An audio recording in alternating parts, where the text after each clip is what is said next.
The Sisters of Mercy have been working in Argentina for several years, working with communities affected by mining. Mining is an enormous industry in Argentina.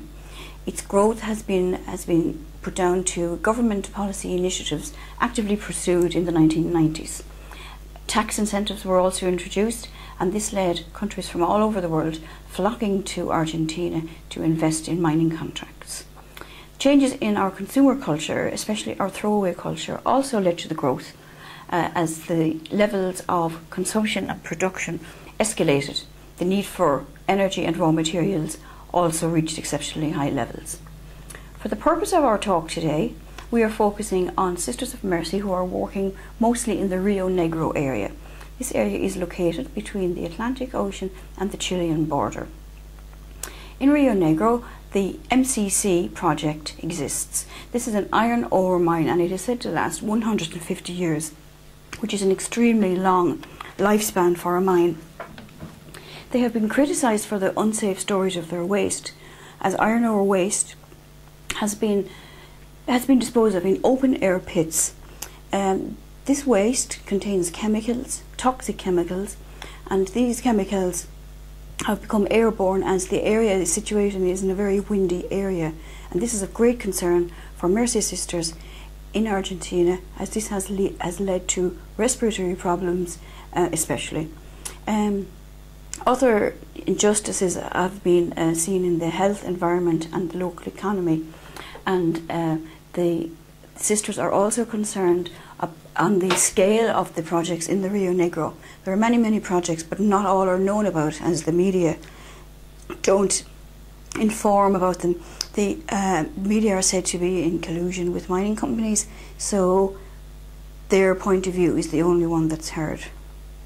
One of the mines in Argentina is the Bajo de la Umbrera. This is a gold and copper mine, and it's the oldest and largest in Argentina. You can see from the picture here the scale of this operation. All the roads leading down into the mine, these are have trucks, diggers, all sorts of earth moving equipment, and it's had a very negative impact on the environment. Criminal charges were brought against this company on, apart from environmental, on charges of tax evasion, smuggling and corruption. Famatina is another mining project in Argentina, operated by the Osico Mining Corporation, Canadian. This is a gold mine, and the local communities protested vigorously because of its water scarcity.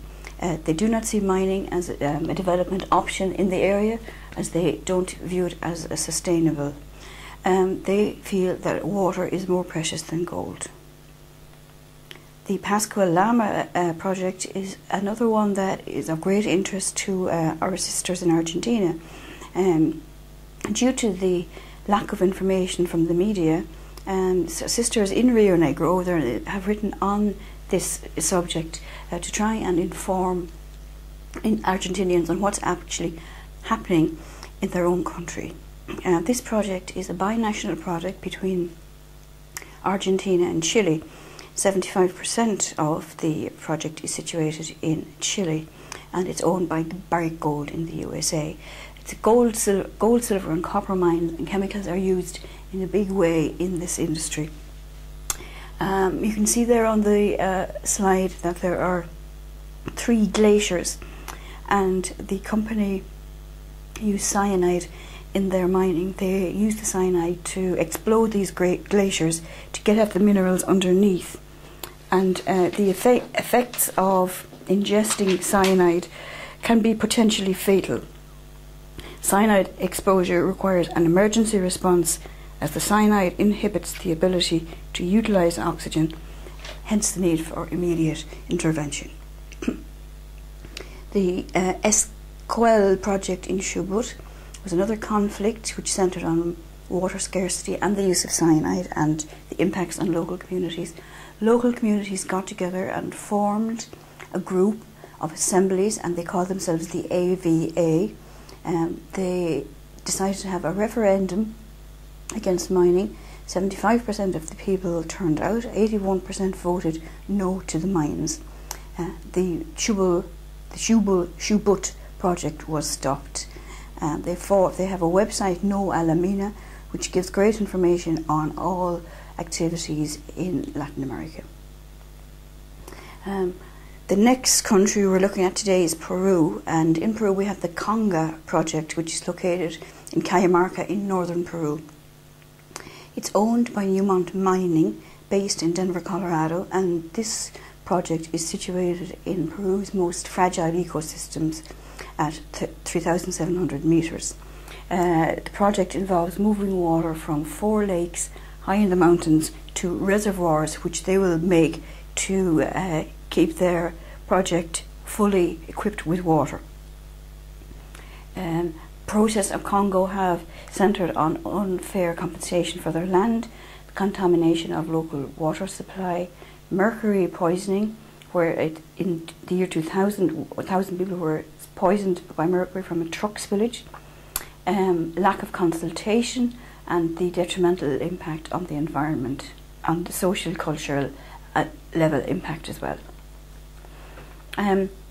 Sisters of Mercy have been working in Peru for many, many years, and they work there with the communities on issues of air quality and water scarcities. They also work on training leaders in the rights of law and support local groups in lobbying. They accompany people on their struggle, raise consciousness on issues of mining, support them in all areas of human rights abuse, and they realise that the rights of the local people are disregarded, especially the right to water, and they help them in that struggle as well. The next country we're looking at here is Canada, and the main issue in Canada is the tar sands. The tar sands is a huge project. It is the size of the United Kingdom, and we can see here a before and after. The before is a beautiful forest, and the after then is just, it speaks for itself. So the tar sands have been very controversial due to their environmental impact. It's home to 170 billion barrels of recoverable bitumen. And this is a tar-like substance that requires intensive processing. It's also generates 3 times more greenhouse gases than conventional oil, and to produce 1 barrel of oil, it takes 4 tons of material needs to be dug up. And despite assurances, the land reclamation attempts to replace the torn up earth has seen very little progress, and information is all provided by the Council of Canadians. The tar sands pipeline then is used to transport this bitumen from Canada to across the United States, and this has caused several protests, and it's still ongoing. Tailings are what mining companies dump more than 180 million tons of hazardous mine waste each year into rivers, lakes and oceans worldwide. This is especially in case of the tar sands. Mine processing waste can contain as many as 3 dozen dangerous chemicals, including arsenic, lead, mercury and cyanide. Tailings should be sent by pipeline for disposal, but dumping waste in oceans, rivers and lakes is a cheap but ecologically destructive method of disposal. Newfoundland has an area, a sandy pond, which was set to become a toxic dump for the company Vale Inco, a Brazilian company. The processing plant being built near Long Harbour at Placentia Bay will process nickel from Vosges Bay and dump approximately 400,000 tonnes of tailings per year into a nearby sandy pond, a 38-hectare freshwater lake. The mine tailings that Vale Inco plan to dump into this lake will destroy the lake, causing irreversible damage. Here we see a picture of Sandy Pond, and the government gave permission for this freshwater lake to be used as an impoundment area. Mercy are working in Newfoundland on this issue, and they have joined with other groups in having this having this decision reversed. Local action groups, including Mercy Sisters, took legal action against the government to save Sandy Pond. The case is now being heard, and Mercy Sisters there have done a lot of work with the media to raise awareness, and they've also appeared on CBC radio. And now we go to Australia. Australia has had a boom in mining in the last 10 years. The trade now has spiralled where ships queue outside the port of Newcastle in southern Queensland. They queue for weeks there to carry coal across the Great Barrier Reef to Australia. UNESCO are very worried about this traffic on the Barrier Reef, and they feel that the reef is already at risk. And the new market could double the exports of coal. There are several projects on the horizon, and the Alpha Coal project has already been approved by both federal and Queensland government, and 8 more seek approval. The China First mine, the largest mine in the country, will result in the destruction of Bimblebox, which is a beautiful nature reserve in Queensland as well.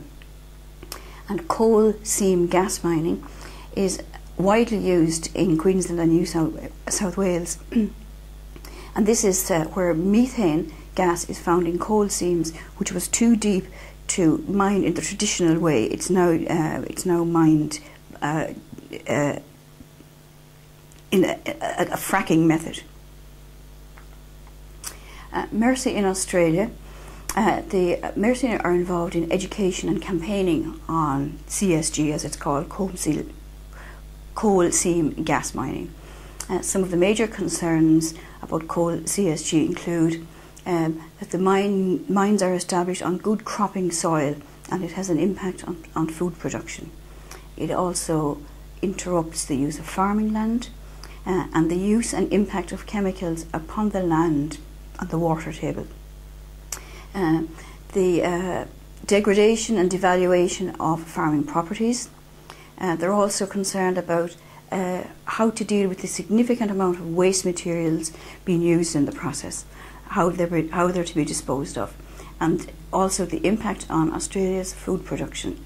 Valuable export industries of beef, wine and tourism in thriving communities all take their toll with these new mining projects. So what can you do in your country? First of all, find out what's going on nationally on mining, offshore exploration, etc. Find out how you can support efforts of local groups working on these issues.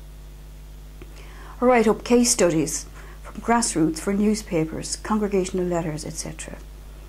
Provide information to inform policy work at the UN. Lobby your own politicians locally or nationally to support international lobbying on mining. Identify other supports which your congregation could offer to you in your work, and educate others on the issue. So that's the end of my talk now on the mining issue, and I'd like to thank you very much.